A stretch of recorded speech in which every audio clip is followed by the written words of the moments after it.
Si des gens écrivent, c'est parce que le monde est un acte de langage. La langue humaine est un outil de signifiance, de délivrance. Écrire, c'est dire.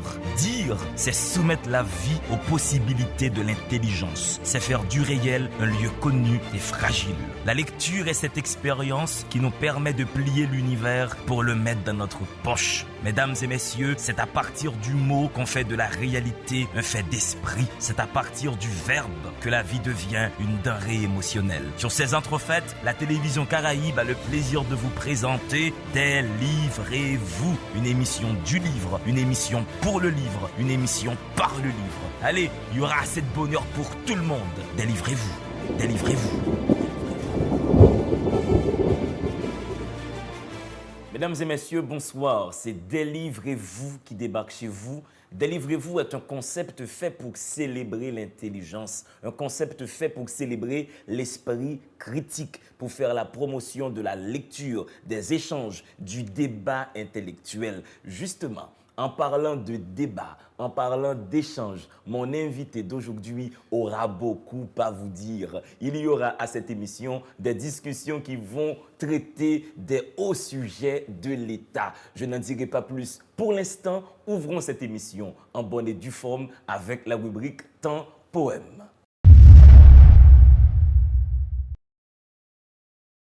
Je n'ai pas arrêté de vous bassiner avec Georges Castrat. C'est une invitation à découvrir ce poète haïtien qui est toujours vivant, toujours à Pétionville et qui a proposé une poésie sublimissime. Je suis maintenant à la page 65. L'encre est ma demeure. Contexte. Les mots nous choisissent parce que nous sommes seuls. Le pain lui-même est l'éclatante vérité d'un manque. La table est vide et vide le ventre de l'écriture. La parole est bouchée, le silence, un oiseau mort. Georges Castrat, voici donc un poète qu'il faut absolument découvrir dans votre parcours de lecteur ou d'apprenti lecteur. Place maintenant, chères téléspectatrices, chers téléspectateurs, à la présentation biographique de mon invité, le sénateur Yuri Latortue.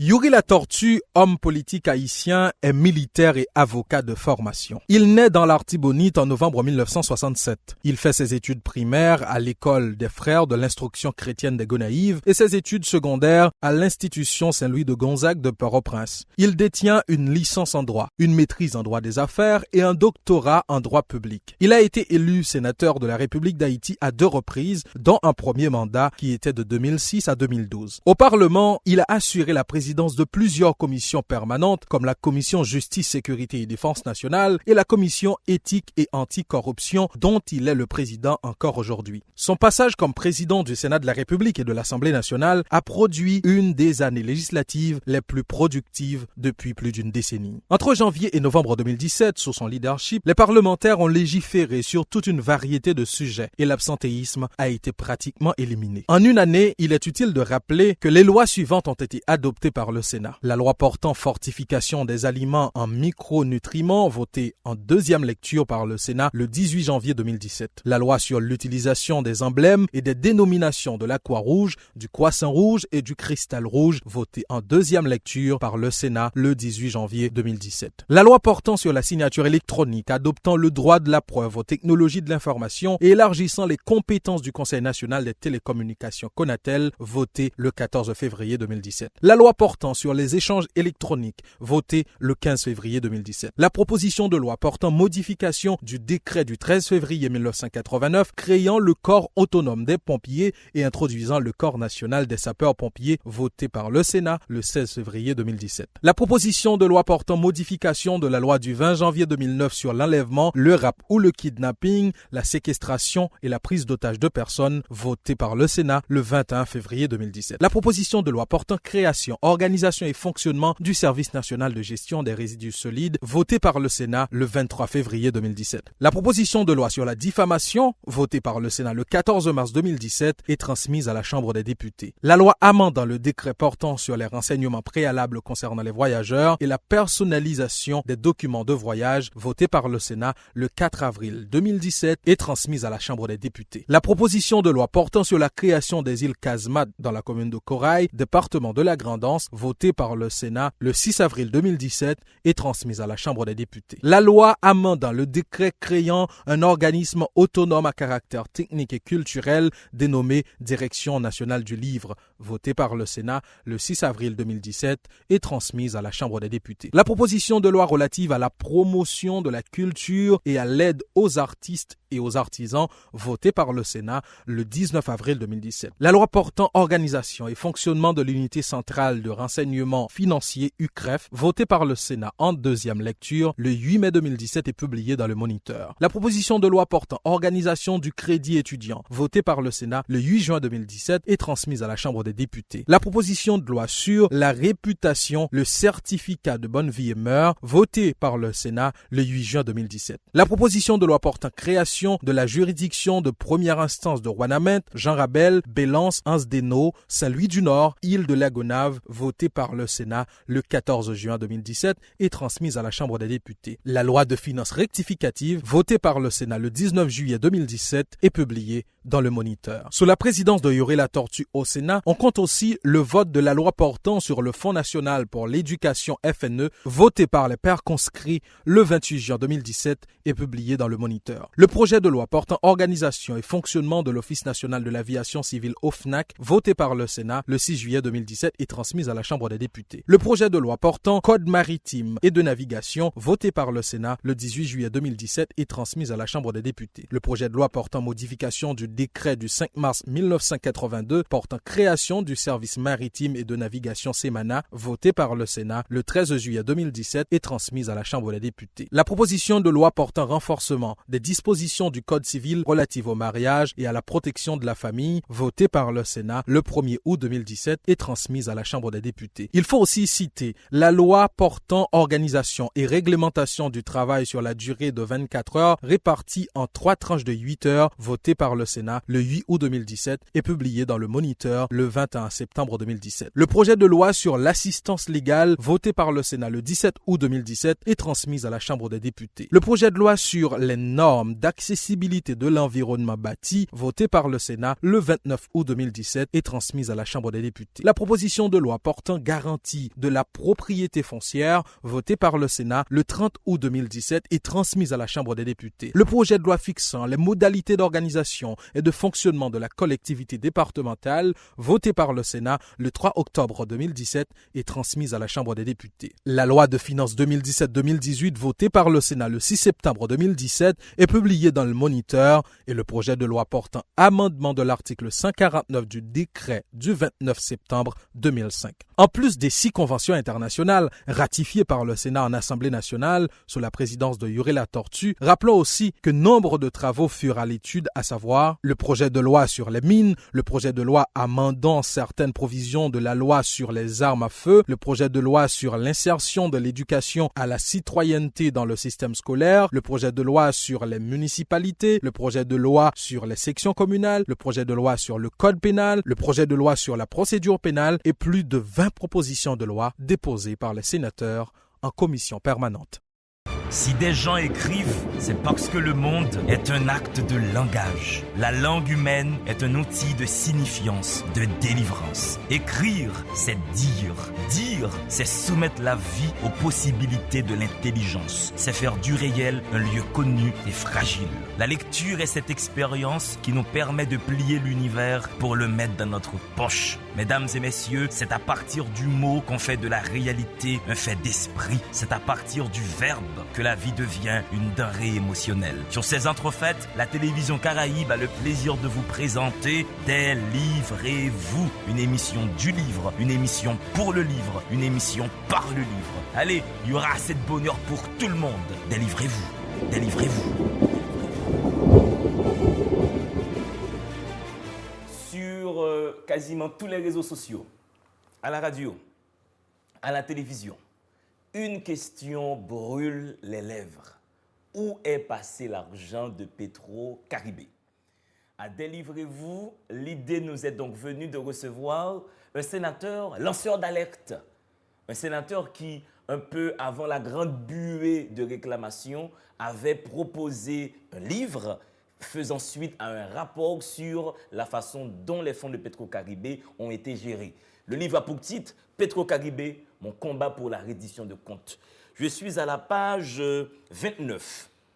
La corruption est un fléau mondial, mais ce n'est pas pour cela qu'elle doit être tolérée comme un mal nécessaire, sous prétexte qu'elle serait moins poussée en Haïti qu'en d'autres comtés, comme je l'ai parfois entendu dire. Ou encore que le peuple haïtien, étant généralement pauvre, il ne peut lui être demandé de se préoccuper de moralité à l'occidental. Un combat pour la reddition de comptes. Petro-Caribé, sénateur Latoctu, bienvenue à Des Livres et vous. Merci de m'avoir invité, Angelo. Je suis très content d'être ici avec vous, puisque le plus souvent, les émissions auxquelles je suis invité sont toujours à caractère très politique. Là, je me retrouve un peu comme l'ancien de Saint-Louis, qui a jusqu'à présent le goût de l'écriture, le goût de la littérature. Et vraiment, je suis très content d'être avec vous. Je salue les téléspectateurs, téléspectatrices de cette émission, si écoutés et à travers le pays. Et je crois qu'aujourd'hui, j'aurai l'occasion peut-être de parler de mon livre, mais je dois vous dire que j'ai déjà écrit 6 livres. Oui, ça il faut le mentionner en effet, c'est pas le premier. premier. Exactement. Mon premier livre, c'était Police et droits de l'homme. J'ai eu une carrière à travers l'armée. J'ai été à l'Académie militaire très jeune, de 1987 à 1990. Mais en 1994, étant donné que l'armée a été démobilisée, donc j'ai dû faire le passage de l'armée à la police comme commissaire, où j'ai travaillé pendant 7 ans. Donc, à travers cette expérience au niveau de l'institution, j'ai eu à écrire pendant que j'étais au Canada. Et je faisais ma maîtrise en droit des affaires, donc j'ai eu à écrire ce livre de Police et droits de l'homme. Puis après, la problématique de la drogue en Haïti et quelle force publique pour Haïti et mon combat au Parlement.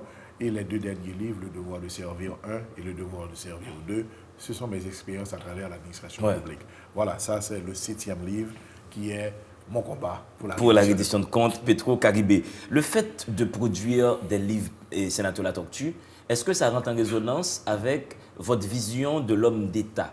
On a cette tradition beaucoup en France, en Europe, où les hommes d'État produisent des livres. Est-ce que ça participe de votre vision de la carrure de l'homme d'État? Il doit proposer du contenu. Je crois que j'étais en classe de Rito à Saint-Louis-de-Gonzague et je cherchais justement un livre écrit par un leader politique haïtien. Et je m'étais référé à Grégoire Eugène. Mais c'était un livre sur le droit civil. Et je m'étais dit justement que comment ces hommes politiques, comment ces femmes politiques qui ont acquis de l'expérience sur le terrain et ne peuvent pas transmettre cette expérience pour les nouvelles générations. Et là, je me suis dit que, écoutez, je crois qu'il faut écrire. Moi, tout ce que j'écris, c'est l'expérience vécue à travers la police, à travers l'armée, quelle force publique pour Haïti, à travers le Parlement, mon combat au Parlement, également à travers justement cette enquête menée par la Commission éthique et anticorruption. Et je dois dire qu'aujourd'hui, je crois que ce livre ne m'appartient plus. Puisque je crois que c'est toute la population, tous les jeunes. Et c'est un livre qui est au cœur du contexte actuel, où tout le monde demande où est passé l'argent de Petro-Caribé. Exactement. Mais ce qui a surpris plus d'un, ce livre sort dans un contexte où on sait que vous étiez un proche du président Martelly. C'est ça. Et beaucoup de proches du président Martelly sont dans ce livre, impliqués dans plusieurs dossiers. Comment la chose a été perçue par l'environnement humain immédiat du président Martelly? Vous savez, tous ceux et celles qui réfléchissent sur les systèmes, sur les régimes, sur les partis politiques, doivent comprendre. Ou bien, vous devez réformer les partis à l'intérieur, ou bien vous avez la révolution. Puisque, en général, moi, je peux dire que je suis un homme du centre droit. J'ai toujours aimé et pratiqué le travail dans l'ordre et la discipline. Et promouvoir, je peux dire, la liberté et l'entrepreneuriat individuel. Donc, je me suis retrouvé justement dans un système, premièrement à travers l'armée, et en général à travers des partis politiques de tendance centre-droit ou de la droite. Et c'est ainsi que le président Michel Martelly était candidat à la présidence, j'étais sénateur, et après sa victoire, il a eu à me contacter à mon bureau à Delma 64, où, à ce moment, il m'a demandé de l'aide. Et volontairement, je me suis dit, pourquoi ne pas aider quelqu'un qui partage justement cette même idéologie?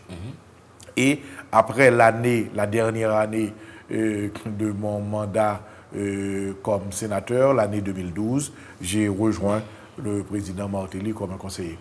Et je dois dire que nous avons travaillé pendant 2 ans. J'étais un conseiller spécial pour le Parlement. Mais je crois qu'en 2014, on avait reçu un rapport sur Petro-Caribé au palais et on avait dit que tout était OK. Voici les dépenses qui ont été effectuées, voici l'argent qui a été dépensé. Et j'ai laissé le palais en mai 2015. Et ce qui m'a choqué, c'est qu'après ma victoire aux élections sénatoriales, eh bien, j'ai reçu des plaintes de certaines personnes qui disaient, écoutez, ces projets annoncés n'ont jamais été mis en chantier dans nos localités. Et sénateur, vous êtes le président de la commission, vous devez mener une enquête.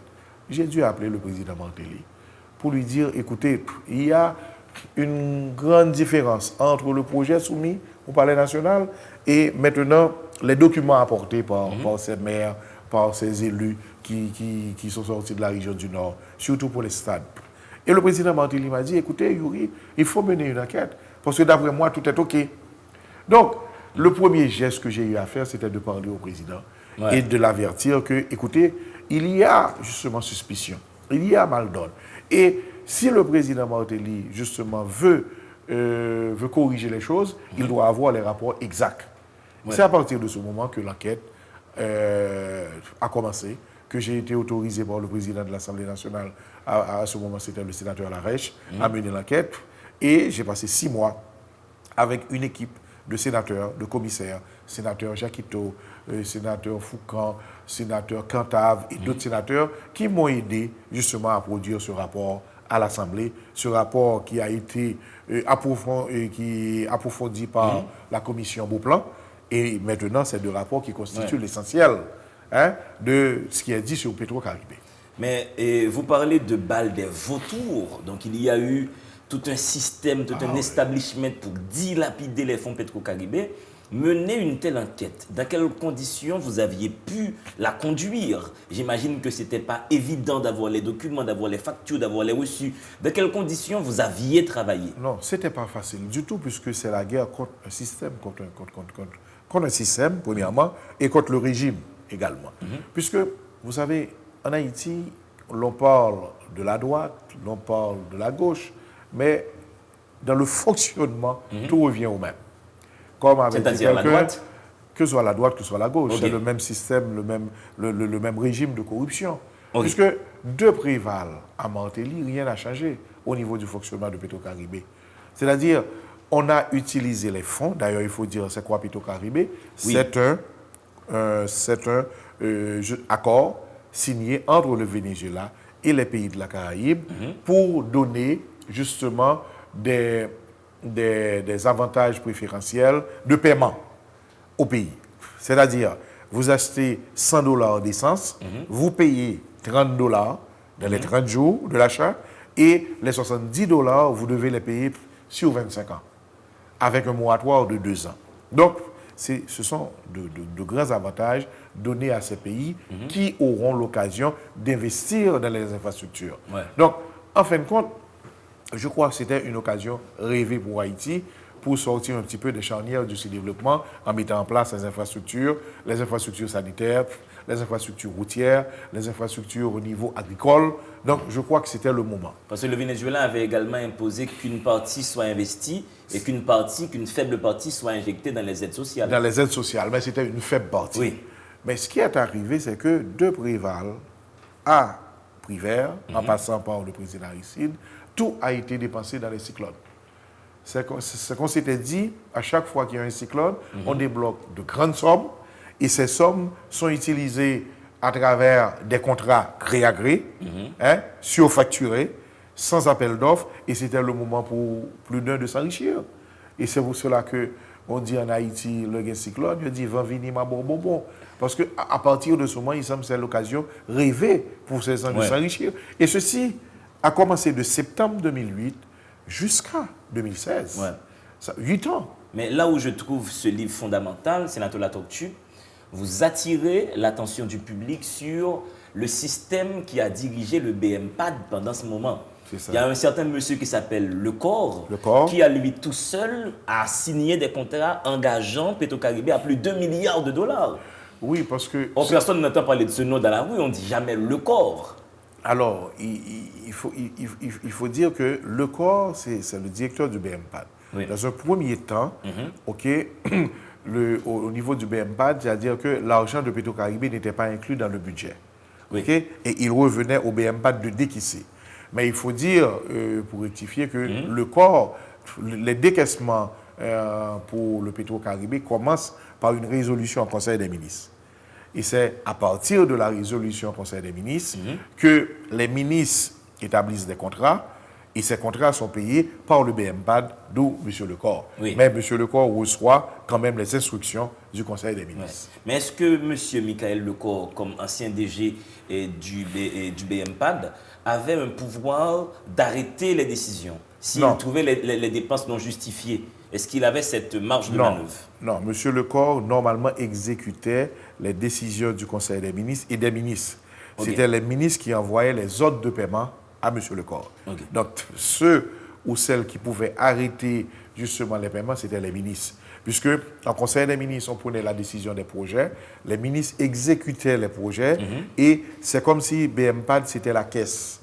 C'était là où il fallait se rendre pour être payé, et là, il fallait pour recevoir de l'argent, et soit les entreprises, soit également les ministères qui faisaient les réquisitions. Et le BMPAD ne supervisait pas néanmoins? Non, le BMPAD normalement ne supervisait. On prenait une firme d'exécution et une firme de supervision. Donc le ministère avait 2 appels d'offres à faire. L'appel d'offres pour l'exécution et pour la supervision. Mais malheureusement, comme je vous ai dit au tout début, il n'y avait pas d'appel d'offres. C'était des contrats gré à gré. Oui. Mais la seule chose qu'on a reproché à M. Lecor, c'est que M. Lecor a passé un contrat avec une compagnie ESD, qui est une compagnie de maintenance pour les centrales au Gonaïves, au Cap et à Port-au-Prince. Et ce contrat, normalement, on doutait beaucoup du prix, puisque $1 million par mois pour faire le service dans les génératrices, alors qu'il y a des compagnies haïtiennes qui pourraient le faire pour $100 000. Donc, et ce qui a surpris Sénateur Latoktu, le même M. Michael Lecor, quand il a été viré du BMPAD, voilà, il a été travaillé pour cette même compagnie. Directeur commercial de cette même compagnie. En République dominicaine. En République dominicaine. Donc, ça laisse à penser qu'il y avait... non, il y a Anguille sous roche. Ouais. Et je crois, à ce moment, M. Lecor a perdu toute sa crédibilité. Puisque normalement, vous avez donné ce contrat, et ce contrat vraiment douteux, et ce contrat qu'on devrait, après 1 an, justement, relancer un appel d'offres. Ceci n'a pas été fait. On l'a conservé pendant environ 8 années. Et après, vous vous êtes retrouvé comme directeur commercial. Je crois que vraiment... Il y a vraiment anguille sous roche. Exact. Maintenant, Sénateur Latoktu, par rapport aux sommes qui ont été réellement dépensées, vous écrivez à la page 37, de sa mise en application en 2008 jusqu'au 21 mars 2016, le Fonds Petro-Caribé a monétisé 3 milliards 833 millions 890 217,58 $ américains. C'est ça. Est-ce que c'est cette somme qui a été dilapidée parce que les pouvoirs publics disent maintenant que la somme c'est $1 milliard environ? Non, il faut pas. C'est 1,8 milliard environ. Les pouvoirs publics essaient quand même de donner une autre orientation, essaient quand même de diluer un peu les choses en donnant une somme de 1 milliard 800 millions. Ouais. Écoutez, il y a 3 parties dans Petro-Caribé. La somme totale ramassée par l'accord, c'est 3 milliards 800 millions jusqu'en mars 2016. De 2008 à 2016. De 2008 à 2016. Maintenant, cette somme est divisée en 3 parties. D'ailleurs, c'était en 2 parties, puisque 30% devaient être payés dans 30 jours aux compagnies, à PDVSA, la compagnie qui vend le pétrole, et 70% devaient rester pour l'État. Maintenant, il y a 3 parties dans Petro-Caribé. Il y a cette première partie de 30% qui devait être payée.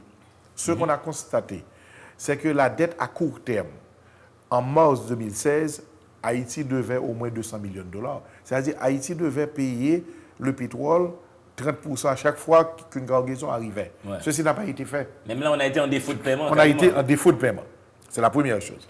La deuxième chose, il y a 648 millions de dollars de pétrole qui n'ont pas été vendus aux compagnies normalement de distribution. OK. Ce pétrole a été vendu aux compagnies donnant l'électricité, Sogénère, EDH et e-Power. Et ces compagnies ont revendu le pétrole à l'État, au fait. En fin de compte, non. Ces compagnies ont reçu le pétrole, mais n'ont pas donné de l'argent. Ils n'ont pas payé. Ah, carrément. Ah oui. Donc, il y a 648 millions de dollars, normalement, qui devraient rentrer au bureau de monétisation, au BMPAD. Donc, ça c'est la deuxième partie de Petro-Caribé. La première partie, c'est la dette à court terme, défaut de paiement. La deuxième partie, c'est 648 millions de dollars. Et la troisième partie, ce sont les projets qui ont été pris à travers 14 résolutions d'une valeur de 1 milliard 800 millions. Donc, il y a 1 milliard 800 millions, il y a 648 millions et il y a 1 milliard 700 millions, un autre 1 milliard qui est la dette à court terme, mais qu'on était à défaut de paiement. Donc, il y a trois parties. Et la somme réelle, c'est de 3 milliards 800 millions. Moi, personnellement, j'ai mené l'enquête sur les projets et le sénateur Beauplan a complété en menant l'enquête également sur le pétrole qui n'a pas été touché. Le pétrole qui a été vendu et les projets, c'est ça. À des compagnies locales haïtiennes et qui n'ont pas payé à l'État haïtien. Exactement. Et on a souligné que l'État haïtien devait payer la dette à court terme, puisque encore, au moment où le sénateur Beauplan dirigeait l'enquête, on était encore à défaut de paiement. Et jusqu'à présent, nous sommes toujours à défaut de paiement. Mesdames et messieurs, vous suivez Des livres et vous. J'ai l'honneur de recevoir sur ce plateau le sénateur Yuri Latortue autour de son livre Petro-Caribé, mon combat pour la reddition de comptes. Allez, votre première inspiration à cette émission. À tout de suite. Si des gens écrivent, c'est parce que le monde est un acte de langage. La langue humaine est un outil de signifiance, de délivrance. Écrire, c'est dire. Dire, c'est soumettre la vie aux possibilités de l'intelligence. C'est faire du réel un lieu connu et fragile. La lecture est cette expérience qui nous permet de plier l'univers pour le mettre dans notre poche. Mesdames et messieurs, c'est à partir du mot qu'on fait de la réalité un fait d'esprit. C'est à partir du verbe que la vie devient une denrée émotionnelle. Sur ces entrefaites, la télévision Caraïbe a le plaisir de vous présenter Des livres et vous, une émission du livre, une émission pour le livre, une émission par le livre. Allez, il y aura assez de bonheur pour tout le monde. Délivrez-vous, délivrez-vous. Mesdames et messieurs, vous suivez Des livres et vous, c'est une émission du livre, pour le livre, par le livre. Et aujourd'hui, le livre qui vous est présenté est celui du sénateur Yuri Latortue. Un livre qui tombe à point nommé dans un contexte où toute la population haïtienne demande l'argent de Petro-Caribé. Nous sommes maintenant à la page 40 de ce livre. Les produits pétroliers étaient achetés selon le Gulf Coast Prices. Et ces produits sont revendus par l'État haïtien selon le Platts Caribbean Posting. Nous sommes là sur deux index économiques, financiers qui permettent de vendre les produits pétroliers. Ce qui fait que l'État haïtien va dégager un bénéfice entre le prix de vente et le prix de revente sur le marché local. Sénateur Latortue, où est passé ce bénéfice de l'État haïtien? On pourrait poser la même question, où est passé le bénéfice? Comme on demande côté comme Petro-Caribé. Voilà. Parce que justement, en menant l'enquête, et on a pu découvrir que justement, à partir de 2007, le BMPAD a eu un monopole. Au départ, c'était les compagnies pétrolières qui achetaient le pétrole et qui revendaient directement. C'était un petit peu le libre marché. Mais à partir de Petro-Caribé, on a donné le monopole à BMPAD. Et BMPAD achetait le pétrole à un prix, mais qui était je peux dire, plus bas que le prix maintenant international. Et là, il y avait une différence, mais le BMPAD revendait au prix international. Donc, c'est-à-dire qu'il y avait ce bénéfice que normalement, eh bien, jusqu'à présent, on ne peut pas dire là où est passé cet argent. Puisque chaque mois, le BMPAD eh bien, gagnait en bénéfice à partir peut-être de 5 à 10 centimes et par rapport à la différence de prix. Voilà. Et je crois que ça a permis de découvrir que c'est une mafia par rapport à ça. Oui. Parce que normalement, en accordant le monopole justement à l'État, on a éliminé cette marge bénéficiaire des compagnies pétrolières. On a donné à l'État, ce devrait être une bonne chose, mais aussi cet argent devrait intégrer la part sociale. Ouais, donc l'État aurait dû injecter ses bénéfices dans des projets sociaux. En fait. Exactement, puisque avant le Petro-Caribé, c'était l'accord de San José. Et l'accord de San José était clair. Si on vendait, disons, le pétrole à 2,50 $ sur le marché, eh bien, l'accord de San José donnait ça à 10 ou 15 centimes en moins. Okay. Là, c'était clair, c'était des avantages, le prix préférentiel. Mais pour l'accord de Petro-Caribé, c'est le paiement préférentiel. Ce n'est pas dans le prix, c'est le paiement. Vous achetez ça au prix international, mais on vous donne justement un paiement préférentiel en vous accordant un 30% de prêt immédiat et 70% vous conservez cet argent. Parce qu'il y a une grande différence entre l'accord de San José fait par le Venezuela et les pays de la Caraïbe et Petro-Caribé fait par le même Venezuela et les pays de la Caraïbe. La première tendance, c'était les pouvoirs de droite au Venezuela et Petro-Caribé, c'est le pouvoir de gauche. Oui, avec Chavez. De Chavez. Voilà. Donc, mais normalement, on pourrait dire qu'il y a une plus grande différence, l'accord Petro-Caribé donne beaucoup plus de facilité, puisque ça donne à chaque pays l'argent frais pour pouvoir investir dans des infrastructures, mais des infrastructures normalement qui devraient être rentables à l'État. Ouais. Par exemple, il fallait investir dans des infrastructures agricoles. Ouais. Et à partir de 2012, eh bien, Chavez a donné la possibilité de payer Petro-Caribé en nature, en produits agricoles. Il fallait investir dans des services qui pouvaient être rentables à l'État. Et l'État pouvait, à partir de cette rentabilité, payer maintenant Petro-Caribé. Avec le taux d'intérêt qu'avait fixé Venezuela. Exactement, parce que c'était de 1%. Oui. Par exemple, à Santo Domingo, en République dominicaine, on a pris une partie de l'argent et on a accordé des crédits à des jeunes à des taux de 3 à 4%. Ouais, des crédits universitaires carrément. Universitaires, de 3 à 4%, alors que Petro-Caribé, c'est de 1%.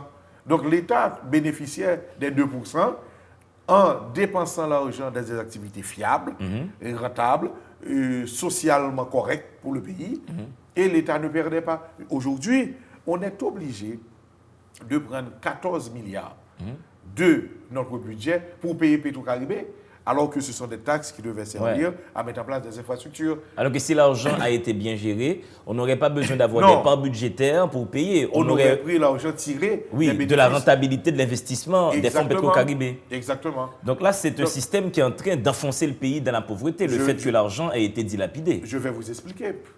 En octobre, j'ai voté le budget 2017-2018. On avait 12 milliards de gourdes de dette de Petro-Caribé. Maintenant, en septembre, on a voté un budget rectificatif, on a 14 milliards. Pourquoi ça a augmenté? Ce n'est pas parce que Haïti a dépensé l'argent de Petro-Caribé, non. Ce n'est pas parce que Haïti a eu un autre prêt, non. C'est parce qu'il y a la dévaluation de la gourde. Il y avait un certain nombre de dollars pour échanger pour avoir les 12 milliards. Maintenant, le fait que le dollar est passé de 65 à 71, on a 14 milliards de gourdes. Et l'année prochaine, on aura 16 milliards de gourdes.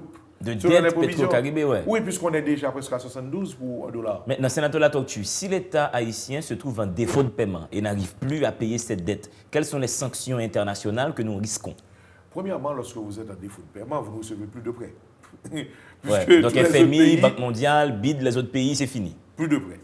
Mais la chose, je crois que la plus difficile, c'est que si Haïti est en défaut de paiement, non seulement sera sanctionné par l'international, mais vous allez voir également des mesures conservatoires, peut-être qui seront prises contre le pays par rapport à nos investissements étrangers. Les fameux ajustements structurels vont surgir. Mais la chose la plus grande, je crois que la chose la plus facile à faire, et je vais peut-être écrire au président de la République pour lui dire ça, il faut demander un moratoire. Puisque l'argent qui a été dilapidé, l'argent qui a été mal dépensé, gaspillé, volé même, l'a été par une mafia haïtiano-vénézuélienne. Oui, parce que vous avez mentionné tout ça dans ce livre. Je l'ai dit. Et le cas de l'EDH, le cas de cette centrale électrique. Le cas de l'ESD qui gère nos centrales, c'est une compagnie qui a été imposée par les Vénézuéliens. il faut payer environ $1 million pour le service. Par mois? Oui, par mois. Ce n'est pas Ouais. pour acheter des pièces, non? Ouais. Si vous donnez à faire le service dans votre véhicule, vous donnez par exemple 15 000 gouttes à la personne, il achète des pièces, il conserve 2500 gouttes maintenant pour son salaire. Oui. Mais maintenant, on donne $1 million pour le salaire seulement. On achète des pièces pour $1 million et on envoie de la gasoline pour environ $2 millions. C'est-à-dire, l'État dépense 4 millions à 4 500 000 $ par mois pour les centrales de Cap, de Gonaïves et de Carrefour. Demande à l'EDH combien de mégawatts fournis par la centrale de Carrefour? 4 mégawatts. Carrément, quoi. Ah oui, 4 mégawatts seulement. Au Gonaïves demande combien on fournit? Peut-être 10. Au Cap, à peu près 4. C'est-à-dire que ce sont des centrales qui ne fonctionnent pas, mais que l'État est en train de fournir 4 500 000 $. Et j'ai donné ça au Premier ministre pour lui dire de couper ce contrat. Parce que l'État... Jusqu'à présent, ce jusqu'à contrat est en cours. L'État haïtien paie autant d'argent à cette même firme. L'État haïtien paie. Et je vais vous dire quelque chose. En 2012, on voulait couper le contrat de cette firme. On voulait le faire. Mais il y a des personnalités, il y a des responsables de l'exécutif qui ont dit il faut maintenir. Et moi, je vais vous dire quelque chose. Je suis sûr que cette compagnie est en train de donner l'argent en retour. Et ce que vous dites également, c'est que ça Parce vous que- assure que l'argent soit resté en Haïti aussi. Une partie de l'argent est restée en Haïti. Ah oui, parce que ce qui est arrivé, il y a des compagnies haïtiennes qui peuvent faire le service pour 100 000 et 150 000 $ par mois. Et là, nous payons $1 million environ pour le même Les service. responsables ont maintenu le million parce qu'il y a du cashback qui est donné à certains responsables. Il y a des ristournes. Et moi, je maintiens le mot. Et Il y a des connaissons-nous ristournes. et connaissons-nous les personnalités haïtiennes qui seraient de mèche avec ESD Engineering? Il faut aller regarder ces personnalités qui ont renouvelé le contrat. Ouais. Parce qu'à ce moment, il y avait des compagnies haïtiennes et moi j'ai des noms. Ok, j'ai des noms. Dites-nous Parce les que- noms, sénateur Non, Latortue. il y a la compagnie de Jean-Marc Apollo qui voulait faire le service. Ok. Qui avait demandé justement à faire le même service pour beaucoup moins. Mais on n'a pas donné.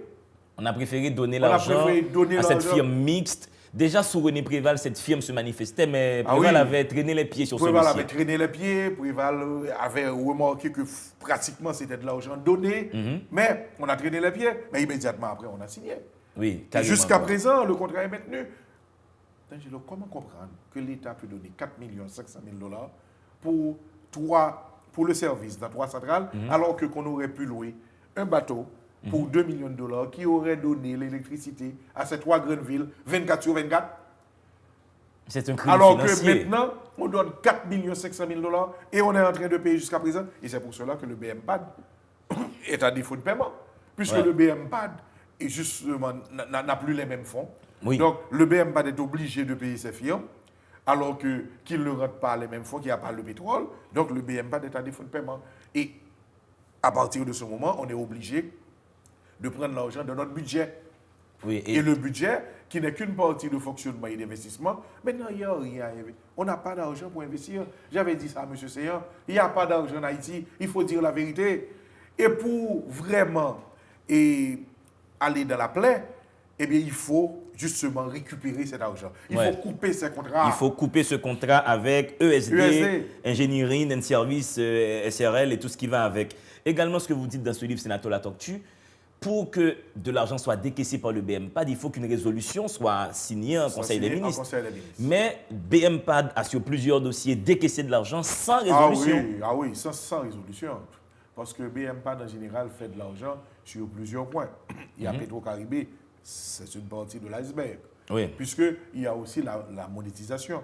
Par exemple, Japon donne de l'aide à Haïti à travers le riz. Ce riz est monétisé lorsque le BMPAD vend ce riz aux commerçants et il y a de l'argent. Et pas seulement le riz, il y a d'autres produits donnés par certains pays. Donc le BMPAD rentre de l'argent et cet argent est dépensé sans résolution par le BMPAD. C'est comme si le BMPAD avait la haute main. C'est comme si on avait un État dans l'État. Et c'est pour cela que le BMPAD, l'autre jour, et je suis en train de mener l'enquête, le BMPAD a payé environ 8 millions de dollars à Dermalog pour des services de carte d'identité. Ce n'est pas du tout le rôle du BMPAD. Et ceci a été fait. Parce que le BMPAD est considéré comme un État dans l'État. Et jusqu'à présent, l'ONU n'arrive pas en même temps à offrir ces fameuses cartes d'identité. Ah oui, On non. se demande où est passé cet argent en même temps. Non, hein. justement, c'est que le contrat est signé pour 27 millions de dollars. l'ONU a donné, alors l'État haïtien a donné 8 millions de dollars, alors que d'après le rapport maintenant de l'OEA, il suffit de faire le service dans le système pour que les cadres puissent fonctionner. Alors que l'ONU a fait un rapport au ministère de la Justice, le ministère de la Justice a fait un rapport à la Cour des comptes pour dire que le système est désuet. C'était juste une façon de payer cet argent. Ouais, carrément. Comment comprendre, comment dépenser autant d'argent dans un pays pauvre, là où on n'a pas de ressources, alors que les besoins sont immenses. Alors qu'aujourd'hui, on a une goutte à 72 gouttes presque pour $1. Et on se trouve dans une zone où il y a presque plus de production nationale. Que ce soit la production agricole est réduite, le président est en train d'acheter le riz et à l'extérieur, que ce soit la production artisanale, il n'y a pas de crédit. Ouais, donc notre que ce balance soit la commerciale est totalement déséquilibrée. déséquilibrée. Moi, je fais un grand effort avec les œufs. Je produis 50 000 œufs, mais j'ai beaucoup de problèmes de façon quotidienne. Vous les exportez, ces œufs, Non. ou c'est pour la consommation locale? Pour la consommation locale. Je vais produire 150 000, mais je vais vous dire une seule chose. Allez simplement aller au Ghana, c'est un casse-tête chinois, traversé Martissant. Chaque jour, il y a des problèmes. Les employés ne peuvent pas se rendre. Oui. Alors que donc, le climat n'est pas propice pour l'investissement. Ce que devait faire tout gouvernement, c'est de préparer ce climat favorable à l'investissement en donnant la sécurité, en réparant les routes et en créant un climat de confiance. Et sénateur Latoktu, ce que votre livre nous permet de comprendre, c'est que le gros de l'argent de Petro-Caribé a été dilapidé sous un label, la loi d'urgence. Et vous dites que la loi d'urgence, c'est un mécanisme légal qui donne au pouvoir exécutif une certaine marge de manœuvre pour prendre rapidement des décisions en vue de répondre à des situations graves, mettant la population immédiatement en péril. Son impact peut s'avérer des plus bénéfiques, mais sa portée reste limitée dans le temps et n'autorise en aucun cas l'exécutif à profiter d'une situation de crise pour court-circuiter les normes de transparence dans la passation de marchés publics. Très bien. Tout ceci n'a pas été fait, sénateur Latoktu. Du tout, laissez-moi vous dire. Le BMPAD, c'est le Bureau de monétisation et de l'aide publique au développement. Écoutez, il n'y a aucun de cet argent de Petro-Caribé qui a été dépensé pour l'aide au développement. Parce que les 14 résolutions ont été prises pour des situations d'urgence. Et les résolutions ont été antidatées certaines fois. Je vais vous dire quelque chose. Il y a 6 gouvernements qui ont dépensé l'argent de Petro-Caribé. Le gouvernement Pierre-Louis Préval. Le gouvernement Bellerive Préval. Le gouvernement Conille-Martelly. Le gouvernement Lamotte Martelly. Le gouvernement Evans-Paul Martelly et le gouvernement Privert Inex. Je vais vous dire. Le premier gouvernement, on a décaissé 197 500 000 $. Il y a 45 millions, justement, qui sont mal utilisés. Le deuxième gouvernement, il y a environ 450 millions avec Bellerive. Il y a 400 millions de mauvais contrats donnés aux Dominicains. 400 millions de $. Le troisième gouvernement, Conille-Martelly, il y a 220 millions, mais M. Conille n'a rien dépensé puisqu'il a démissionné. Oui, vous avez précisé qu'au fait, c'est le docteur, c'est le Hébert Docteur qu'il s'appelle, exactement, qui a signé au nom de Conille. Alors que Conille était là. Encore des là. Millions de dollars, en fait. 220 millions 220 millions de dollars. Oui, il a été demandé justement au commissaire gouvernement de mettre l'action publique en mouvement contre M. Hébert. Mais le gouvernement Martelly-Lamotte a eu à dépenser environ 900 millions de $. Mais vous savez, il y a environ 500 millions de $, de contrats qui ont été antidatés, qui ont été surfacturés. Et c'est pour cela qu'on voit aujourd'hui le marché poisson, l'hôpital Fontamara, l'aéroport des Cailles, l'aéroport de la Vache, les 40 millions de Jacques Mel, c'est dans cet argent. Donc le gouvernement qui a géré le gros de l'argent, c'est Martelly-Lamotte. Il y a le gouvernement Martelly-Evans-Paul, environ 220 millions de $. Mais on a continué à payer les mauvais contrats de Lamotte. Et il y a le gouvernement Privert Inex, 33 millions de $, qui a fait la même chose. Puisque vous avez des contrats qui sont surfacturés, puisque vous avez des contrats irréguliers. Et antidatés surtout. Il faut les casser, il ne fallait pas les payer. Tous ces gouvernements qui ont payé, aujourd'hui, doivent rendre compte. Puisque, en tant que gouvernement, l'État est pérenne, mais vous devez assurer la stabilité de l'État. Vous continuez à payer des contrats mal pris, irréguliers, illégaux, alors que les travaux n'ont même pas été effectués. Et ce que les gens doivent comprendre sur le principe des contrats antidatés, Il y a des contrats qui ont été signés en 2012, 2013, 2014. On a mis comme date 2010 pour que ces contrats rentrent dans la logique de la loi d'urgence. Novembre Donc 2012. pas de passation de marché au fait. Je vais vous dire, Angelo, j'ai été à la Cour des comptes et tous les contrats sur la mode sont datés de novembre 2012. Même les contrats de 2013, même les contrats de 2014, novembre 2012. Pourquoi? Parce que lorsqu'on date les contrats de la période d'urgence, il n'y a pas d'appel d'offres. Ouais. Il n'y a pas d'appel d'offres, que ce soit appel d'offres restreint, appel d'offres ouvert, il n'y a pas ça. Ce sont des contrats gré à gré. J'appelle mon ami Angelo, je lui donne un contrat de 20 millions de dollars. Rapide. Et puis à partir de ce moment, la compagnie reçoit 30%, c'est-à-dire 6 millions de dollars pour commencer. Et un mois après, on voit la compagnie qui reçoit 40%. Et on n'a même pas demandé cette clause de non-objection du CNMP. Non, en fait. la CNMP de 2012 à 2014 n'a donné que 40 non-objections. Mais c'était pour les directions générales. Ouais. Ce n'était pas pour justement les contrats de Petro-Caribé. Donc, c'est-à-dire, ce sont des contrats signés gré à gré par le ministre et justement l'entreprise et avalisés par la Cour des comptes. Ouais. Maintenant, pourquoi on a dépensé autant d'argent et pourquoi vous voyez que ce sont les premiers ministres Bellerive et Lamotte qui sont le plus en vue dans Petro-Caribé, ils étaient en même temps ministres de la planification. Donc, ils ne signaient pas comme premier ministre, mais signaient comme ministre de la planification. Et on disait dans les résolutions de Petro-Caribé, si l'argent était décaissé pour le sport, c'était le ministre du Sport qui devait signer. Mais bien, le ministère sectoriel devait s'occuper de ces le premier ministre signatures-là. Lamotte a signé pour tous les stades. Alors qu'on est dans le domaine sportif. Donc, on n'a pas donné la latitude au ministère sectoriel de prendre charge. Et vous dites dans ce livre que le Bellerive, il a signé 16 contrats 24 heures avant sa démission. Le 13 mai, justement, avant l'arrivée du président Martelly, M. Bellerive a signé tous ses contrats. M. Bellerive a signé environ 41 contrats. 35 contrats de gré à gré, et 6 contrats appel d'offres restreints avec les Dominicains. Dans les 35 contrats de gré à gré, il a donné 14 contrats à une seule entreprise, J&J Construction. Et on a vu un certain garçon, administrateur de J&J, être assassiné à la rue Capois. Pourquoi? Parce que normalement, il devait recevoir l'argent et retransmettre cet argent à certaines autorités. Ouais. Il ne l'a pas fait, il a été assassiné. Donc, il y a des crimes de sang au niveau de Petro-Caribé. Comment donner 14 contrats de supervision à une compagnie et le propriétaire de la compagnie travaillait dans une compagnie d'exécution? Ouais, ça fait des millions de dollars. Maintenant, vous donnez 6 contrats à des Dominicains. Adam, Wofi, Dicenios. Ces 3 contrats, ce sont ces firmes qui ont participé dans l'appel d'offres restreint. Ces firmes appartiennent aux mêmes propriétaires. Oui, aux mêmes actionnaires, au fait. Le sénateur c'est le même Bautista, petit système. Il n'avait pas le temps, il n'avait pas rempli les formalités légales pour être admis dans un appel d'offres en Haïti.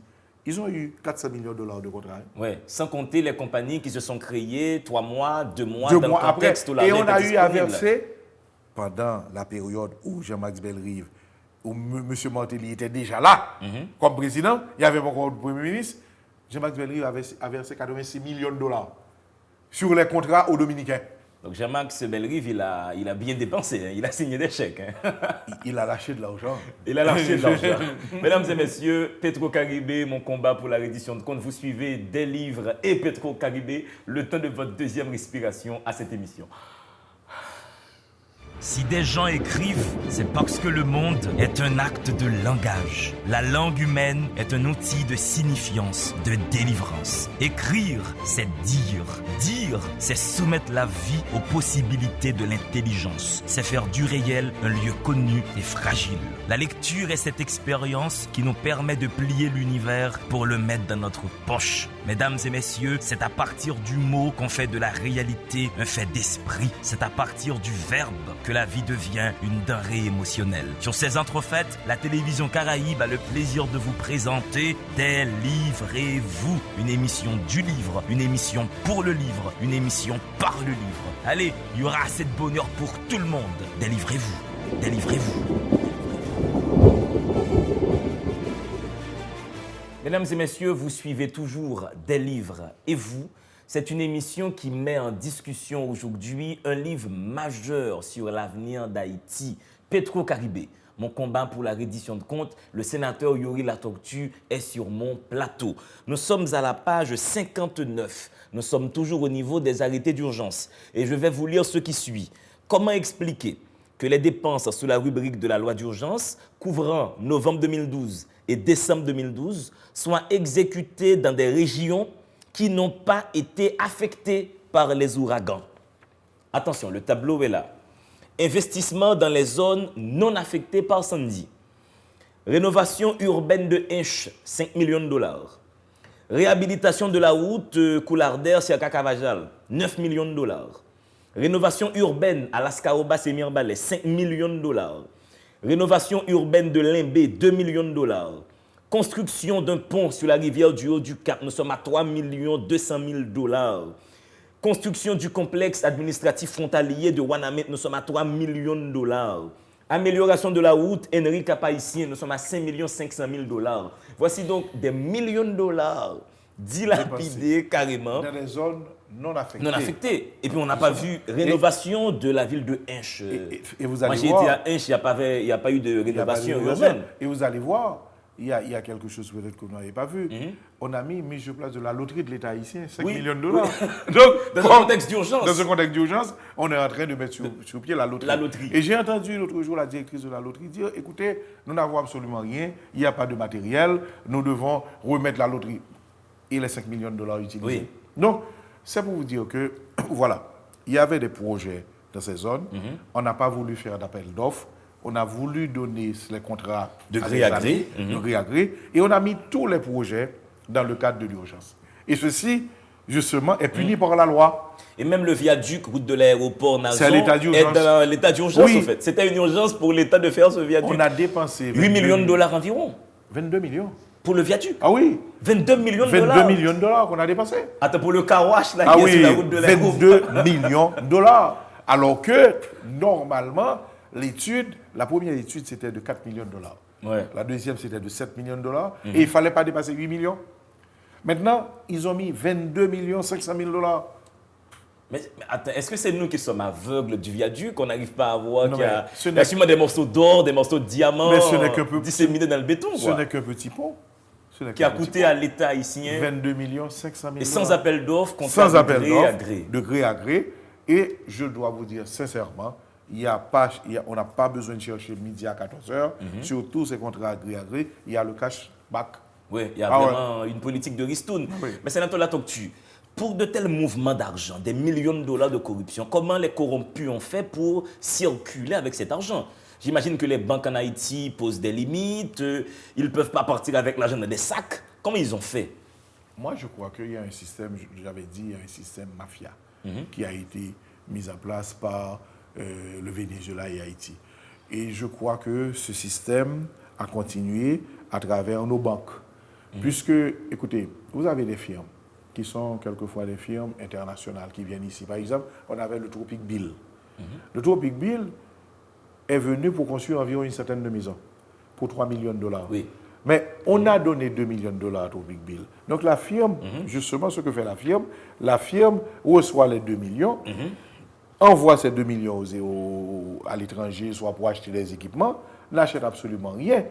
Et après, on donne le million restant à la firme, alors que normalement, on ne devrait pas donner sans ne pas visiter, inspecter et voir que le travail a été effectué. Parce que à son pourcentage. Donner l'avenant, c'est pour que les travaux débutent. Exactement. Donc, en fin de compte, ce qui arrive, c'est que la firme, lorsqu'on a eu à interviewer la firme, les gens ont dit, écoutez, on est venu avec le matériel, on a déposé sur le terrain, il y a des voleurs qui sont passés la nuit et on a tout volé.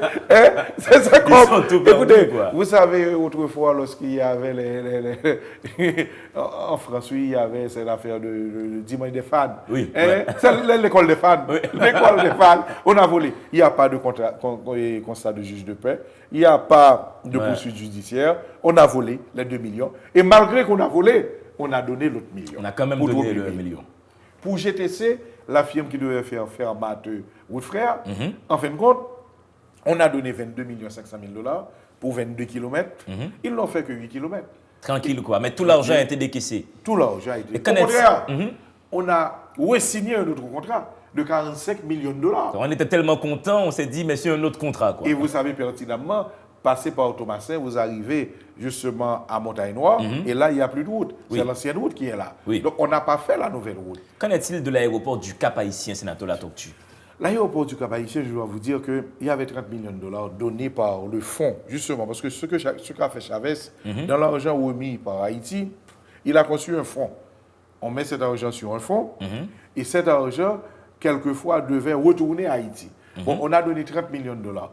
Mais je vais vous dire quelque chose. L'aéroport, il y a beaucoup de problèmes sur le tarmac, Ouais. puisqu'on a vu déjà que l'eau a filtré et il y a eu des endroits où il y a eu des bosses. Et vous dites dans le livre, ils ont mis que 8 cm, Ils ont mis que 8 cm. d'asphalte. Alors que normalement, il faut mettre 30 à 32 cm pour un aéroport. Ouais. Lorsqu'on aura les gros avions arrivés, Oui, eh les bien, bourrines et tout. Hein. on aura des problèmes. Mais vous dites également cette pression a été mise par le gouvernement en place parce qu'il fallait aller inaugurer le parc de Caracol Exactement. et les avions qui allaient Donc, arriver. il fallait faire venir l'avion. Et aussi, parce que justement, l'entreprise qui avait demandé pour effectuer le travail de façon correcte, eh bien, on n'a pas attribué. Il y a d'autres entreprises qui étaient des entreprises amies, qui étaient des entreprises alliées. Elles ont eu le contrat. Est-ce que l'argent pour faire l'aéroport de l'Île-à-Vache a été décaissé, sénateur Ah Latortue? oui, décaissé. Combien d'argent environ? L'argent a été décaissé pour 8 millions de dollars. L'argent de supervision a été décaissé. De 500 000 dollars. Oui, c'est 5 ce qui m'a millions. surpris. Non, 5 millions. À 5 millions de dollars. Ah ouais, 5 millions. Mais c'est ce qui m'a surpris au fait. Ah que, oui. que la firme de supervision a été payée pour un travail qui n'a pas été réalisé au fait. C'est ça. Donc ça fait en tout 8 et 5 millions. Parce ça que fait... je crois que la firme Estrella a dit, écoutez, si vous avez décaissé, je vais mettre cet argent sur la route Jérémy. Mais et l'argent de supervision? La firme qui a reçu pour l'exécution, il a dit, écoutez, vous me devez de l'argent, j'ai un travail à faire, puisque je ne peux pas faire l'aéroport, je vais mettre l'argent maintenant sur la route Jérémy, mais et la firme de supervision? Ouais, qui a quand même reçu 5 millions de dollars. Exactement. Voilà. Et puis que pour superviser autant d'argent. Beaucoup d'argent. C'est beaucoup d'argent qui a été décaissé. Maintenant, vous parlez d'un système qui a malheureusement impliqué la Cour supérieure des comptes également, Exactement. qui n'a pas mis en place les mesures appropriées pour stopper l'hémorragie de la corruption. Je crois que c'est là où vraiment il y a un grand problème. Écoutez, la Cour des comptes devait contrôler de la légalité des contrats. Et ce qu'ils ont fait, ils ont essayé de débloquer l'argent lors des périodes d'urgence. Ce n'est pas pour retirer la Cour des comptes, mais la plupart des contrats, si en période d'urgence, normalement, c'était des contrats légaux.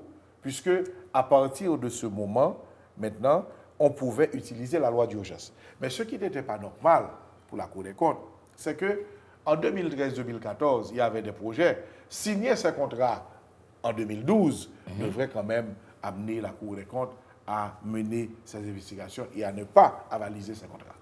Malheureusement, la Cour des comptes a quand même avalisé ces contrats. Est-ce pour cela, je crois que l'enquête doit être globale et totale.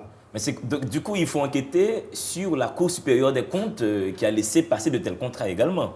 Il faut regarder la question de la légalité, il faut regarder pourquoi ces contrats, même antidatés, ont été justement signés et avalisés. Je crois que c'est tout le système qui flanche. Ouais. Et c'est pour cela que le combat de Petro-Caribé n'est pas un combat contre une personne. C'est un combat où il faut changer de système. C'est un combat qui, jusqu'à présent, il y a des contrats surfacturés qui sont signés là, au niveau de l'État haïtien. Le contrat des Romalo, c'est un contrat signé en juin.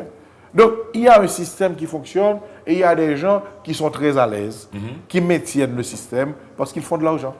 Ouais. Et vous dites il me semble que la plupart des dossiers douteux ont révélé des points communs tels que la non-exécution des travaux pour lesquels un contrat est accordé malgré la perception d'avance souvent importante, l'exécution partielle des travaux ou encore selon des critères techniques en dessous de la qualité agréée contractuellement de manière à réduire les coûts d'exécution au bénéfice du maître d'œuvre. Ça, c'est important de le préciser pour le public parce que dans le contrat, il y a des exigences techniques pour faire le travail, mais dans la réalité, la firme contractée ne respecte point les éléments arrêtés en amont dans le contrat, en termes de normes techniques. Et c'est pour cela que vous allez voir la plupart des contrats signés gré à gré, tous ces contrats n'ont pas exécuté. On n'a pas terminé. On n'a pas terminé puisque, en général, ce sont des contrats quelquefois donnés à des entreprises qui viennent de prendre naissance. Mais revenons sur le principe du contrat de gré à gré. Il y a des normes à ce moment-là, même pour un contrat de gré à gré. Il faut que la firme contractée ait une exclusivité de compétences dans le domaine. Ah oui, non, mais justement, c'est que en temps normal, en période ordinaire, mais en temps d'urgence, on ne l'exige pas. OK. Et c'est pour cela qu'on signe en temps d'urgence et on prend n'importe quelle entreprise. Par exemple, la firme IBT, qui a exécuté pour le marché Poisson à Fontamara, pour l'hôpital à Martissan. Mais c'est une firme, je crois, qui n'avait presque pas d'expérience. On a dit qu'il y a IBT Floride, mais lorsqu'on est allé en Floride pour chercher, on n'a pas retrouvé IBT Floride. Mais c'est une firme qui a été représentée par le frère de Sophia Martelly. Ça dit tout. Et comment il s'appelle déjà? Je crois que Kiko Seri. Kiko Saint-Rémy, voilà, qui pilote, c'est des millions de dollars au fait que ça fait. Le marché de Fontamara. D'ailleurs, c'est le ministre des Travaux publics, le ministre Jacques Rousseau, qui a fait l'affirmation au niveau de la commission. Donc il faut enquêter et sur le ministre et sur M. Kiko Saint-Rémy, parce que jusqu'à présent, le marché de Fontamara, il n'est pas là. Mais est-ce que toute la somme a été décaissée? Vous savez combien qui a été demandé? Non, on avait prévu 16 millions. 16 millions pour le marché. Il y a 12 900 000, oui, qui a été décaissé. Dans ce que nous voyons là sur la route de Fontamara, 12 millions de dollars. Ah oui. Et l'hôpital? Pour une maison à une étage, oui. L'hôpital, il y a 6 900 000 dollars. Au fait, c'est odieux le crime de Petro-Caribé. Les mecs, ils auraient pu voler 100 000, 200 000 dollars, mais tout l'argent a été pris et rien n'a été fait, au fait. Je vais vous dire quelque chose. Il faut poser cette question. Qu'est-ce qui est resté de Petro-Caribé? Quels sont, par exemple, en République dominicaine, on peut parler du métro. Oui. On peut parler du téléphérique. L'œuvre de Petro-Caribé. On peut parler du crédit accordé aux jeunes. Mais qu'est-ce qu'on peut dire en Haïti? On a le Kawash qui est sur la route de l'aéroport. On a le lycée Toussaint, le lycée Pétion, mais même là encore, est-ce des ensembles scolaires modernes? Justement, c'est pas encore terminé le lycée. Il faut aller regarder à l'arrière. Oui, on a la façade, mais derrière, c'est pas terminé. Et beaucoup me disent que le viaduc, là, il y a déjà des fêlures. Donc, c'était pas bien fait. C'est 22 millions de dollars pour... mais c'est du gros pas sérieux, en fait. Et en tout, il y avait 1,8 milliard pour les projets. Et tout cet argent, on ne sait pas. Mais par contre, un monsieur est impliqué avec sa firme, là, le dominicain, le sénateur Bautista. Ah oui, il est impliqué. Lui, il a eu des contrats pour 400 millions de dollars. Tranquille. Il a reçu 86 millions lors de la période intérimaire entre Préval et Martelly. Et après, il a reçu de l'argent. Il a donné de l'argent au président Martelly pour faire campagne également, ah oui, et à Mirland Maniga. Et à Mirland Maniga. Et je crois qu'il y a des grandes sommes qui ont été versées aussi pour débloquer les contrats. Parce que ces contrats a été bloqué par le ministre Kony. Et pourtant, ça a été débloqué. Mais c'est pour ça que le ministre Kony était très mal vu, au fait. Oui. Tout le monde s'est désolidarisé de lui. Il a été obligé de démissionner. Ouais. Il a démissionné. Parce qu'il a dit qu'il n'allait pas continuer avec ses contrats. Donc il voulait faire les choses dans les normes. Et... Il a fait un rapport. Il a fait un rapport où il a tout dit. Il a dit que voici pourquoi les contrats... on ne pouvait pas maintenir les contrats parce qu'on ne pouvait pas faire un appel d'offres avec des compagnies étrangères. Il n'y avait pas de compagnie haïtienne. Maintenant, par rapport à ces firmes, GTC, IBT, ADOM, et Tropique et tout, est-ce que l'État haïtien peut lancer un procès international contre ces firmes pour rapatrier l'argent? Pas encore un procès. Parce que ces firmes ont de l'argent, ils ont signé des contrats avec l'État. L'État doit les appeler pour qu'ils puissent dire, écoutez, vous n'avez pas exécuté, remettez l'argent. Ou bien terminez le contrat. Donc je crois que, c'est pour cela que j'ai remis une liste de 25 entreprises à M. Séan. Pour lui dire, écoutez, c'est essentiel, il faut que vous puissiez convoquer sa firme. Moi je demande ça depuis 1 an, pourquoi on ne convoque même pas les firmes? Ouais. Ces firmes-là ont des sièges un peu partout dans le monde, en Repdom, à Miami, en Haïti. Écoutez, ils ont des comptes en banque. Ouais. Et je crois qu'il y a l'Interpol, on peut solliciter l'aide des États-Unis. On a déjà bloqué l'argent du sénateur Bautista. Pourquoi on a bloqué l'argent du sénateur Bautista? C'est parce qu'il a volé en Haïti, oui. Pas assez nos mecs, non? Ah ouais? On a bloqué. Il ne peut plus se rendre aux États-Unis. Ouais. Donc maintenant, pourquoi ne pas ouvrir une enquête globale à partir justement de ces indices déterminé par la commission éthique anticorruption. Mais quelle instance en Haïti peut lancer cette grande enquête? Le Parlement, la Cour des comptes, l'UCREF, l'UNSCC? Non, le pouvoir judiciaire. Le pouvoir judiciaire. Oui, on a déjà passé le stade de l'UCREF, de l'UNSCC, puisque l'UCREF et l'UNSCC doivent donner des indices. Maintenant, on a les indices. Il revient à un juge de mener l'enquête. Il revient à un juge d'appeler ces gens par devant les tribunaux. Il revient à un juge de prendre les mesures conservatoires. Parce que dès qu'on commence l'enquête et que le juge pourra aller sur les comptes, prendre des mesures conservatoires, et à partir de ce moment, vous allez voir. On pose toujours, alors c'est la question qu'on pose, où est passé l'argent? Mais maintenant, est-ce que l'argent n'a pas été dépensé, sénateur Latortue, à Monaco, dans des sociétés écrans aux Bahamas, aux îles Vierges? Est-ce que c'est possible de récupérer l'argent? Est-ce que tout n'est pas dans les sociétés écrans? Je crois qu'aujourd'hui, dès qu'on arrive à prendre des mesures conservatoires, à appeler certaines personnes, les langues vont se délier. Pour le moment, il y a des gens qui se disent, écoutez, on ne va pas faire grand-chose, je n'ai pas besoin de dire la vérité. Mais lorsqu'il y aura des mesures conservatoires, des buildings qu'on va bloquer, des entreprises qu'on va saisir, des comptes en banque, écoutez, dès que vous placez l'argent dans les banques, ça sort d'Haïti pour aller à Miami, en Afrique du Sud, en Europe, écoutez, même si vous enlevez l'argent après, mais si vous avez 50 millions de dollars sur votre compte, comment vous avez pu avoir 50 millions de dollars? Même si c'était en 2012, vous devez expliquer. Ouais, au fait, et ceci devant un juge. Au fait, les ruses que ces financiers peuvent utiliser, c'est les sociétés écrans, au fait. Les sociétés écrans. Ouais. Où là, ils n'ont même pas de nom sur le compte, mais un numéro. Et c'est pour cela qu'il est important de voir les personnalités et les entreprises. Ouais. Et vous signalez un cas qui m'a fait beaucoup rire, un cas de corruption. C'est le cas de M. Hugues Bien-Aimé, qui a signé un contrat de 200 000 gourdes, alors qu'il était mort, au fait. Ah oui, Hugues Bien-Aimé est mort en avril. Oui. La ministre a été à ses funérailles et tout. Et en septembre, il a signé un contrat. M. Hugues Bien-Aimé signer un contrat. Pas même la résurrection du Christ, c'était 3 jours après. Lui, c'est 6 mois après. 6 mois après. 6 mois après, il signe un contrat, il engage l'État, mais ça m'a fait tellement rigoler. Ah oui. Et le ministre a signé avec. Alors que le ministre a signé aussi. Ah oui, il a signé le contrat. Et l'État continue à payer. Mais les gens n'ont pas foi aux yeux, en fait, parce que là, c'est... C'est la débandade. Ouais, carrément quoi. Écoutez, comment maintenant être au courant de tels faits, même s'il était conseiller du bruit, comment être au courant? Vous signez des contrats dans les ministères, mais vous devez... Alors, lorsqu'on a apporté le contrat au ministre Aviol pour payer, il ne l'a pas payé. Monsieur Hugues Bien-Aimé, étant mort, n'avait pas la qualité. Et vous signalez un autre cas dans ce livre, c'est le cas de M. Patrick Milford. Son épouse était chef de cabinet du président Martelly, et ce monsieur a eu des contrats de plusieurs millions de dollars. Ah oui. Et les travaux n'ont pas été finalisés. Et même dans l'Artibonite, M. Patrick Milford a eu un contrat de curage de 17 millions. Il a été obligé de remettre l'argent à l'ODVA. Je lui ai dit de remettre l'argent. Ouais. Parce que vous savez ce qui arrive. Moi, écoutez, je connais et Mme Anne-Valérie, on a eu de très bons contacts. Mais lorsqu'on se trouve maintenant au niveau de l'argent de l'État et que quelqu'un arrive à soutirer l'argent, écoutez, pour réussir en Haïti, vous ne devez même, en regardant la gestion publique, ignorer cette question d'amitié ni même de famille. Parce que sinon, vous n'allez rien faire.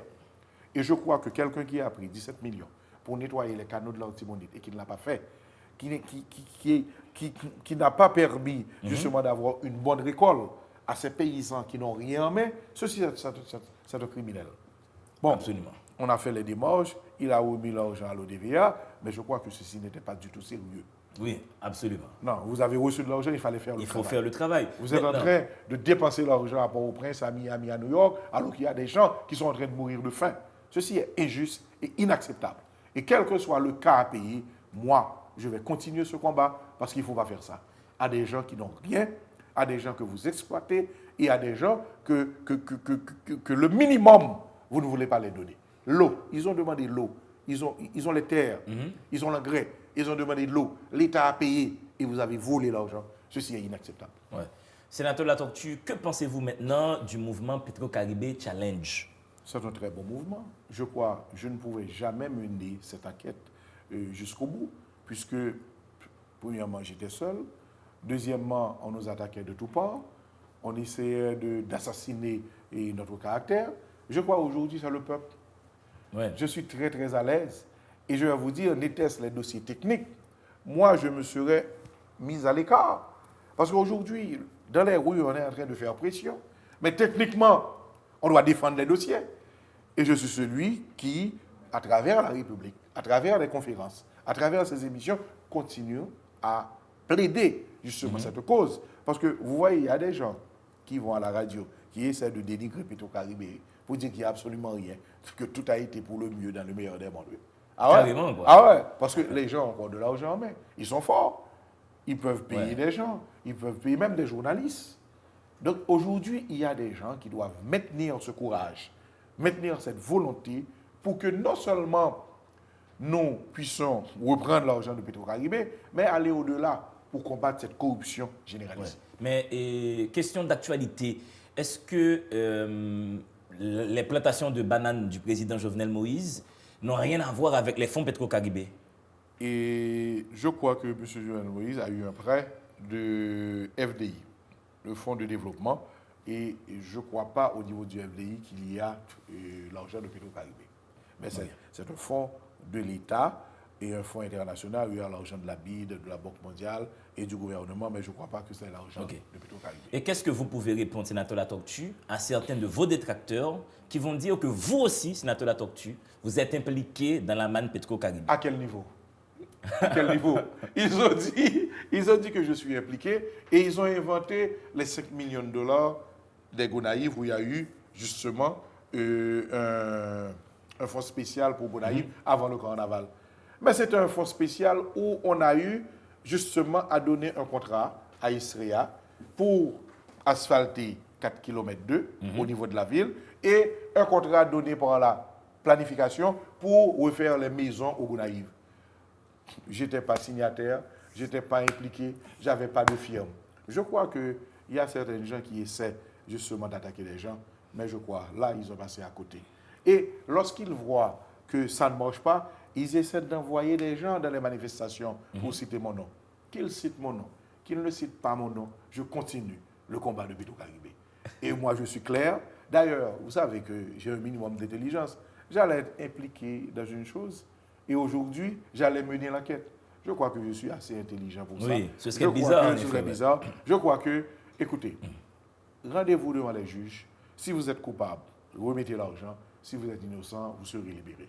Et aujourd'hui, à partir de ce procès, il faut changer ce système de corruption en Haïti. Je crois que ça va être bénéfique pour tout le monde, pour tous les Haïtiens. Pour le moment, nous avons, pendant 23 ans, à payer 3 milliards 800 millions. Je crois que ceci est injuste. Donner cet héritage à une population de jeunes qui déjà n'a absolument rien, je crois que ceci est complètement injuste. Et c'est pour cela, je crois qu'il ne faut pas faire de dilatoire. Au contraire, tout le monde doit encourager maintenant les gens à faire ce procès. Le gouvernement à mettre en place tout pour le procès et à partir de ce moment, on saura les coupables. Mais essayer d'attaquer le sénateur Beauplan, le sénateur Latortue, les gens de Petro Challenge, c'est laver monsieur à terre. De toute façon, le processus est irréversible. Est-ce que vous pensez qu'il y a une intelligence politique derrière le Petro Challenge? On dit que c'est un mouvement sans maître, sans meneur, mais on a des banderoles, on a des maillots, il y a une économie du mouvement. Oui. Est-ce que vous pensez qu'il y a des books derrière? On dit tout, mais pour le moment, ce qui est important, c'est qu'il y a une mobilisation populaire. Écoutez, moi, je crois que ce qui est important, c'est cette mobilisation populaire. Et les gens essaient de dénigrer parce que, justement, ils veulent bloquer. C'est la force populaire qui mènera, justement, qui fera aboutir l'enquête. Moi, je ne vais pas chercher là. Je crois aussi que les citoyens peuvent se mobiliser en Haïti. Et pour le moment, c'est pour la bonne cause. Parce qu'en République dominicaine, il y a eu 1 million de gens à sortir pour combattre la corruption. Je crois il faut qu'on arrive à faire la même chose en Haïti. Il faut qu'on arrive. Et tous les réseaux, tous ceux ou toutes celles qui peuvent justement arriver à mobiliser les gens, moi je les encourage. Voilà. L'essentiel étant de trouver l'argent de Petro-Caribé. Il faut trouver l'argent et il faut changer ce système pour qu'Haïti ait, je veux dire, une autre route, une autre orientation. Parce que pour le moment, je vais te dire, on est dans la merde. Voilà. Merci, sénateur Latortue. À moi de remercier. C'est toi, édition, le sénateur Latortue, Petro-Caribé, Mon combat pour la reddition de comptes. Voici un livre qui tombe à point nommé dans ce contexte où nous demandons justice, dans ce contexte où nous demandons où sont passés les fonds de Petro-Caribé. Merci à Fred Brutus, ton éditeur, d'avoir établi le contact avec vous. Et merci au staff technique qui me permet de vous présenter cette émission, mais tous les vendredis soirs avec les reprises en samedi, en dimanche. Vous les connaissez mieux que moi. Restez dans le bonheur, continuez à demander l'argent de Petro-Caribé. Lisez ce livre qui va vous fournir beaucoup d'informations techniques sur comment l'argent a été dilapidé et sur les quelques personnalités et les firmes qui sont impliquées dans cette grande machine de corruption et de dilapidation des fonds Petro-Caribé. Sénateur de la Tortue, merci encore une fois. Merci. Bonne continuation. Le combat au Parlement va continuer. C'est ça. Est-ce qu'il y a une chose que vous auriez voulu dire à cette émission et je ne vous ai pas donné l'opportunité de le dire? Non, c'est que le combat va continuer. Ouais. Et pas seulement le combat pour retrouver l'argent, mais le combat contre la corruption, puisque je suis le président de la commission éthique et anticorruption. Et anticorruption. Voilà, mesdames et messieurs, Petro-Caribé, mon combat pour la reddition de comptes, disponible dans toutes les librairies de la place et dans les locaux de C3 Éditions à Delma 31, en face des locaux de Télé Guinée. Allez-y, restez quand même dans le bonheur, gardons bonheur. Dans le monde, il doit y avoir deux êtres, des livres et vous.